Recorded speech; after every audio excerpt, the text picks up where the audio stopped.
what's up you guys, the Curious Owl here, and today I am bringing you the finished the book tag. So I was looking through and I couldn't really find the original tag creator for this, but because apparently the video is no longer available. I don't know exactly why, but I will leave down a Book Olives video, which is the video that I was able to find for this tag. I think this is talking about a little bit more about your bookkeeping habits in terms of like how you track your books and stuff like that, and how you track when you finish books. So I'm just going to dive into some questions and see what kind of comes up. So the first question is, do you keep a list of the books you have read? So yes, and I do that in a couple of different ways. First, I will usually check stuff in on Goodreads and check in when I have met certain points of the book and when I finish them. I've only been really doing that since about the summer of 2017, so it's not been too long. It's been a little less than a year and a half, so not all the books that I have read are on that. That would take for freaking ever, and I don't even remember a lot of the books that I read, especially like in elementary and middle school. There are some that have vivid memories to them because for one reason or another, there were certain events that happened around the time I was reading those books, or certain people had told me to read these books, or the stories themselves stuck with me so much. So I don't really have a way though of like remembering everything, but the ones that I have read up to this point that I remember, and the books that I have read since the summer 2017 are currently on there. Another way that I track the books I read is with my bullet journal. So this is my second one. I created one in 2018, and I've basically been going through and, you know, every spread that I make for every month, I make a list of my TBR. I'll show you here my one for February. So for February, I have 3 different shelves that I've drawn here because I am participating in 3 different readathons. I've so far read all of my books for Blackathon that I had scheduled, and then I have my books for Contemporaryathon, which will be happening very soon. Actually, the day that this video goes out, I will be in the middle of Contemporaryathon because it's starting on Monday, February 11th, and then I also have my other one, which is more so for my books that I'm reading specifically for the BookTube games.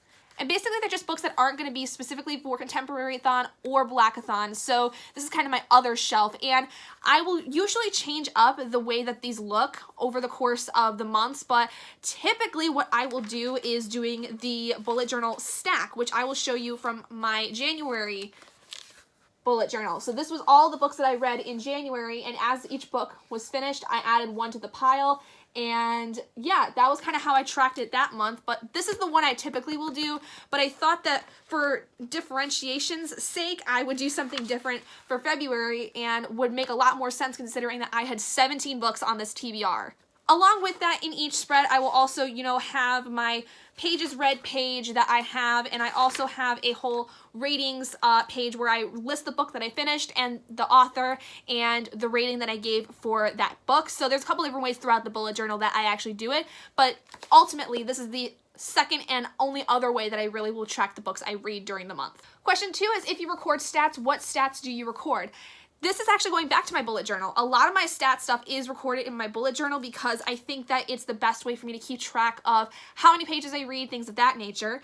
So first off, like I said, I have my pages read page that I have in my bullet journal where I have every day of the month down the line, and I have in 50-page increments a scale, and so then with each book that I read, I usually will try to color coordinate based on the book. So for instance, these blue ones were for when I read Renegades, which was my group book for the BookTube games, and I would basically track down the pages that I read each day and then color in the bar according to what color I'm associating with that book. So when I do my audiobook ones, usually what I'll do is after I get down all of the pages I've read from my physical books or ebook copies, I will write down how many hours and minutes I've listened to my audiobook for the day. Along with that, going back to my my little book spread here, in the very bottom corner of each of these pages that I have in my spreads, I have a stats tracker, which is my pages read, my minutes read for my audiobooks, whether it was a physical, an ebook, or an audiobook, and if it was a borrowed book from the library or if it was from my personal collection. Personal also does include my books that are from my mom and my sister because they are in my personal library,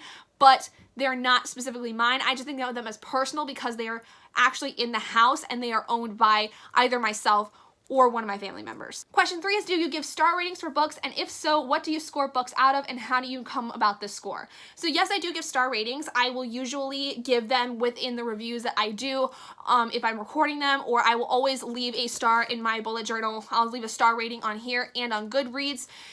I usually will do out of 5 because Goodreads does out of 5, and typically the scoring kind of goes more so for an overall enjoyment for me, but there are some things that I really will take into account when it comes to the overall enjoyment of the story. 5 stars for me is I absolutely loved it. I came out of the book either crying or super, super happy, and I found very few flaws with it, if any at all. 4 stars is I really liked it, but there was something that I was not okay with, whether it was a certain structural problem or maybe a way that the story went that I wasn't expecting. But overall, I still really liked it and would really recommend to a lot of people. 3 stars is more so it was okay. Like, I kind of liked it. I got through the book, but something about it really was making it kind of drag, and I felt like I wasn't really overall invested in the story. 2 stars is I found that it was very problematic in a lot of ways, or it wasn't really as enjoyable as I wanted it to be, and that I kind of felt like I was trudging through it, and I found way more negatives than I did positives. 1 star is basically I hated the book, I absolutely liked nothing about it, or if there was any kind of like humor in it, I may have enjoyed that, but otherwise there was nothing really within the book I really liked, whether it was the characters or the structure or the overall story. And books that are DNF'd are not included within that 1 star rating. DNFs receive no ratings because I never finished the book, and I don't believe that they deserve a rating if I have not finished them. Question 4 is, do you review books? I do, but not as much as I used to. So let me explain. So when I first started out my channel about almost 3 years ago at this point, I wanted to review every single book I read, and for a while, for about 2 years or so, maybe 2.5 years, that was probably the best thing I did, was to review every book I read. But when it came to last summer, I was realizing that I just wasn't as invested to review every single book that I had read. So I decided to do more of reviewing only books that were my random TBR picks, which you guys will see every month I do. Usually I will pick one book from my TBR jar to read. And now what I do with that is that those are the books that I will review every month. And so far I've been pretty good with it. I've actually gotten myself completely caught up so far from all the books, because the problem was that a lot of times, especially during school, I wouldn't even be able to review the books that were on my random TBR because I was so overrun that I didn't have enough time to read them during the month, so then they get pushed back to the month next and the month next and so on and so forth. But this past month in January, I got myself caught up with my random TBR picks. I have not read my random TBR for this month as of yet, but I am very, very hopeful I will get to it if I stick to my reading schedule for the month. And I will review it probably in March though, after I've gotten through all of the books I've read so far this month, because it's a lot. Question 5 is, where do you put your finished books? I don't really have any particular spot. They pretty much just go back on my shelf. That's it. If they are finished and they're one of my books from either my sister or my mom, I will give it back to them. Otherwise, back on the shelf. Question 6 is, how do you pick your next book? So this is a kind of a few different things. For my audiobooks, usually my audiobooks are taken from Overdrive through my public library. So pretty much what I'll do is I will go to their now available section, like the section of the app where it can tell you what books are available now that you can download and rent.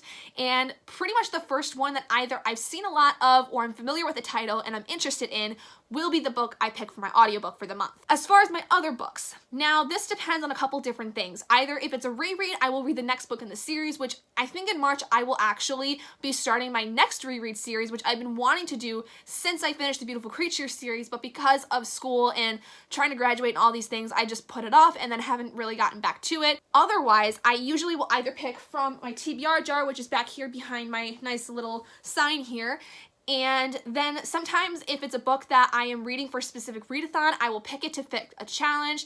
It really just depends overall on the circumstances of the month. What am I getting into? Am I getting into a readathon? Am I reading more so for myself? And if so, how many books do I think I can get through in the month? I will say though that pretty much the entirety of my March TBR is going to be picked by my boyfriend Robert. So we're gonna see how that goes. I think if I remember correctly though, he wanted me to finish the Song of Ice and Fire series because I read a Game of Thrones in December. So we'll see how that goes. Question 7 is, do you have any other rituals for when you have finished a book? So this really depends on what kind of book it is. If it's just a random book that I decided to pick and it's not my random TBR pick at all, I just post the star rating on Goodreads and leave it at that. If it is my random TBR pick for the month, I will not only put the star rating up on Goodreads, I will also record my video to review to put on YouTube. I've also been doing this again recently, which I used to do a while ago, but kind of stopped doing for a while because I got too busy with school, and that is actually posting a more written and in-depth review, I think, of the book on my blog, which is the Curious Owl Book Reviews at wordpress.com, and sometimes it's a little bit more in-depth, sometimes it's not as much. It really just depends on what I can really express within that first blog post, the first time I type through it, because pretty much I just write down what I can think of and then that's it. Like, I don't really edit it too much. I don't add more to it if I absolutely don't need to, because pretty much when I go to write these reviews, everything is a stream of consciousness, and if I have to edit anything, it's mostly just spelling errors and small grammatical things. But for the most part, the thoughts that I have when I do my video review are pretty much the same as my written review, but the written review I think is more so for people who don't necessarily want to watch the videos, or they would prefer to see things in a written word. And question 8 is, who do you tag? So I don't really tag people in any of these videos because I don't know who's done it. I don't know if it's even kind of up and around again. But if you really want to do this tag, please feel free to feel like I've tagged you in it. I don't really want to tag anyone specific in it, but if you really want to do this tag yourself, please feel free to, and I will leave all the questions down in the description for you guys. Otherwise, thank you guys so much for joining me in this video. If you guys did enjoy it, please do give it a big thumbs up, and if you're not already and you'd like to be, hit the button down below and subscribe to become an owlet in our flock, and I will see all of you guys in my next video. Bye guys!